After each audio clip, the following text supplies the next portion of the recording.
Welcome to the Slop Farm. Enjoy the video.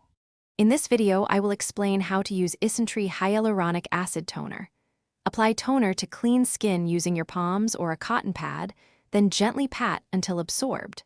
Start with a small amount and increase if your skin tolerates it well. Follow with lightweight serums, then seal with a moisturizer to lock in hydration. Use morning and night for consistent results, and always layer active treatments thoughtfully. Start by washing your face with a mild cleanser and pat dry gently. Pour about 3 to 4 drops into your palms or onto a cotton pad and spread across your face and neck. Instead of rubbing, press and pat the product into the skin to encourage absorption. Wait a minute, then layer a serum and finish with moisturizer.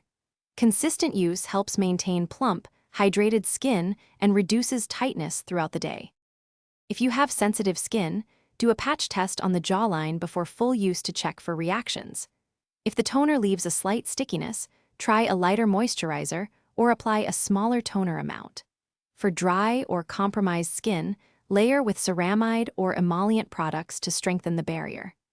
Avoid mixing with very strong exfoliants at the same time and introduce new products one at a time to monitor tolerance. Thanks for watching. Consider subscribing if we helped you today.